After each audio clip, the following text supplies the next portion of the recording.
here's the spectrum of colors I'm going to use. All right.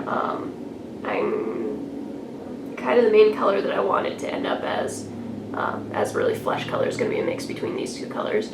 And these colors here are going to support Can you name the colors? Yeah, royal purple, mahogany brown, flat flesh, pale flesh, warlord purple.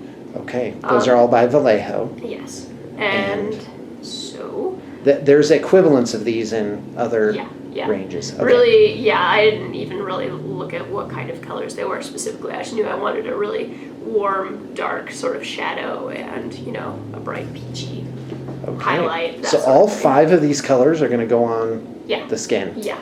That is awesome. Okay, go ahead. You know, this is a pretty psychedelic color. I'm going to use this as a wash to kind of sink into the cracks and everything and brighten everything up.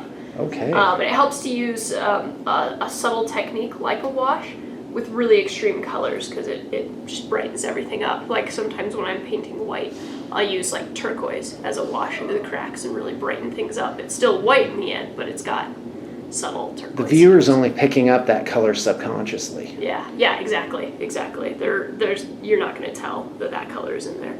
And when you don't use bright colors like that, the skin kind of comes across as being very clay-like. It almost looks kind of earthy. It doesn't look alive and bright like skin. Right. Well, you do have all that blood right underneath your exactly. thing. And you can switch it up too. It doesn't have to be a purpley color. If you're doing like black skin, you can pick some really cool yellows to put in there, or blues sometimes as well. Okay. All right, so what we're going to do is we're going to use this really dark purple color. My brush is just a little bit wet, so it goes on smooth, and just base coat everything. Skin, I really like to use a technique called wet blending, which is a pretty time-consuming technique, but it's usually okay with small areas like skin. He's just got a little bit on his hands and his face. So you start with rust prime. Yeah, just for the sake of his clothes, black then rust. Yeah. Right? Yeah. It's not really that important as far as skin is concerned, just as long as his purple color goes down. The prime was really just for the sake of his clothes. I was going to tint it blue. So, get in there, kind of getting on his rufflies a bit, but... Okay, so the purple's down. That's all we're really going to use the purple. Go. So now we're going to use this mahogany brown color. Kind of wet blending is where, you know, your colors are all still wet, your brush is wet, and everything's just kind of blending around there, almost like you're watercoloring. And just start picking out the features really above the, you know, this good line right here on his eyebrow. The bridge of his nose is a really good place. Where the light would hit it? Yeah, exactly. Okay. So like his cheekbones real here. So the purple's still showing through at this stage. We want to keep that in there because we really like it to be in the shadows. Purple makes a really good skin shadow. So you're not going to cover it all up, but it's just down as going into the cracks. I read an article about CGI skin, and that they figured out how to make it look real and not fake was to actually make translucent layers. Oh. Because the light is actually penetrating your skin, hitting a deeper layer, which is like red or purple or whatever, and then reflecting back out through your skin. Makes perfect sense. And that's what your skin is. Yeah. It's not solid. And that really helps with painting skin as well. As many layers as you can fit on, it just makes it look brighter and livelier. So yeah, that's kind of the second layer. You know, it's a real subtle process. It's not... You know, you can't tell a ton of work has really gone down. It's not as purple looking because there's a lot more surface covered by this mahogany brown color, but the purple is still there deep in his eyes and, you know, really in the cracks down there, the real shadows. So that's the second step. Okay, so you notice that this flat flesh color is quite a bit brighter than mahogany brown. Yeah. So I'm just going to kind of mix those colors together. Get something really in between. This is kind of going to be our main flesh color. We want the model to look this color in the end. You know, he's not going to look purple. He's not going to look with this brown color. He's not going to look that bright either. Something kind of in the middle, just whatever you feel like. There's no set formula to it. And because this is a brighter color, we're not going to cover as much ground as we did with this brown. So when we're really highlighting things up now. So stay away from areas like the upper lip. It's not an interesting area. You don't need to highlight it. Stick to the parts that are really sticking out, the sharp edges, which would be the cheekbones. Again, with the eyebrows and this good cliff kind of hanging out there on his face. So just highlighting up where it's interesting. Just kind of working it in. Really subtle processes too. Your brush, you really can feel what's going on. You can touch it on your skin. Right. Know kind of how much is going down. Keep your bristles damp.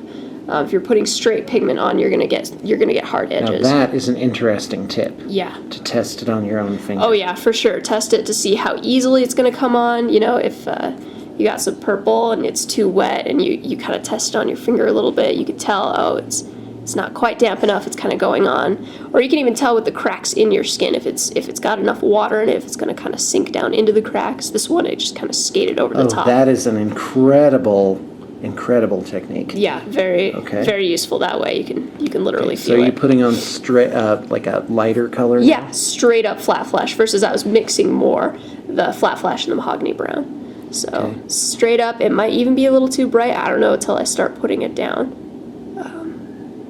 But kind of getting the look I'm looking for. So you really don't know exactly what it's going to look like until you've got it down on the model. So be a little strategic where you start putting it down. I wouldn't automatically go for this really sensitive area like the chin. I'd probably stick it where I know a lot of highlights are going to go. Now I want to look at the two colors in the bottle here. Mm-hmm. So this is flat flesh here, which is almost like this yellowish color. Yeah. And then you've got light flesh, which we're I think you'd want to end up with that. Yeah, very, very little of that. Okay. Because it's a very white color, so it's going to kind of mute things, but it's just bright enough, just light enough that it'll highlight really nicely.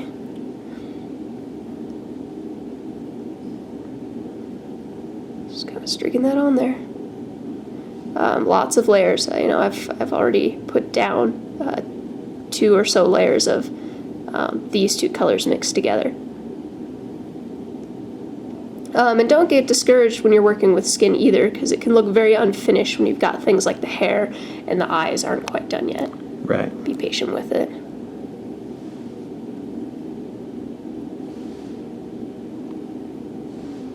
It's very easy with those purple shadows for the face to end up looking purple, which you don't want. So just keep working with it. So here's where the really bright, gnarly color of fuchsia comes in. I'm going to water it down really well because it's a very, very bright color. It'll easily overwhelm these neutral colors. Can I bring something in here? Yeah. Something I like to do, not for everybody, is actually use the butt of my brush to get some water and move the water onto my plate. Oh, yeah. That way you don't have to travel to get that. Yeah, get some puddles already going for you.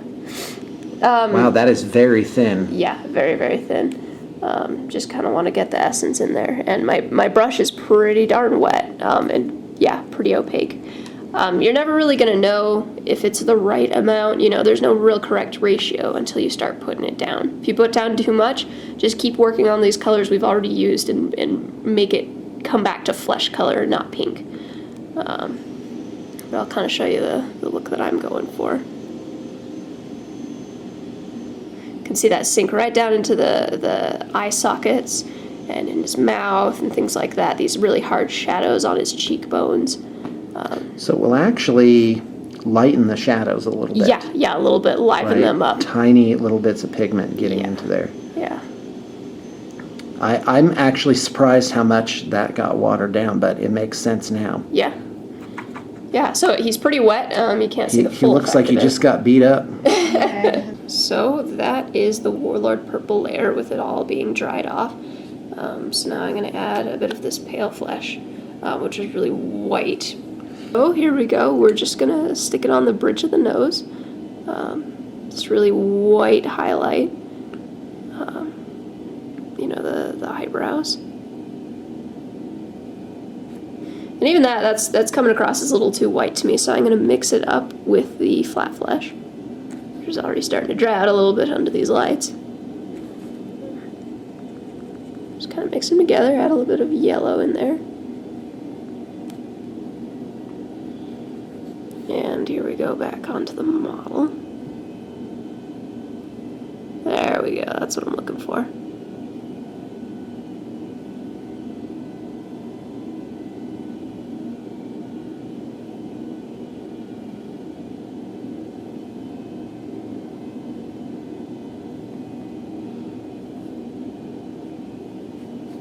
And you know, looking at him, I'm finding he's still a little pale looking, so I'm going to go ahead and add some more Warlord Purple. Wash it on there and mix it up. So, again, there aren't really set rules of ways to do things. The end result is, does it look good? So right now I'm finding it's not quite there for me, so I'm going to keep on working at adding more.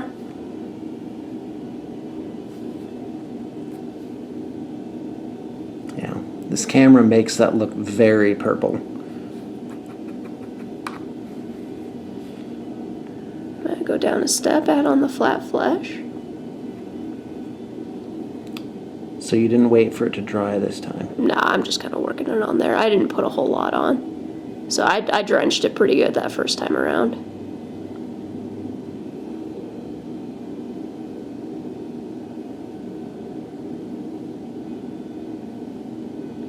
I mean, it's a real milky sort of layer, so you can kind of go over some shadows, kind of brighten them up a bit. It's not about just putting straight paint on.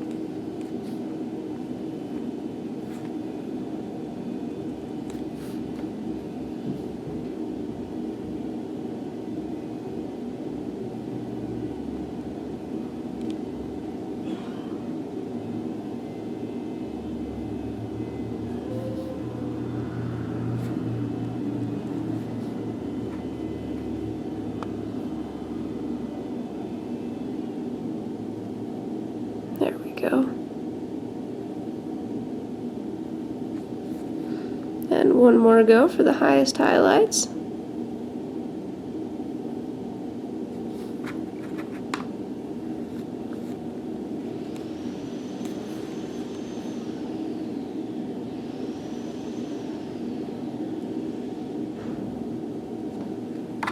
All right, and that'll do it. All right, Skin. fantastic. Thanks a lot, Karen. Mm-hmm. And for the viewers, I'd say we have taken quite a bit of still pics, and this will be up on Fayette's blog, so you'll be able to see something a little more detailed.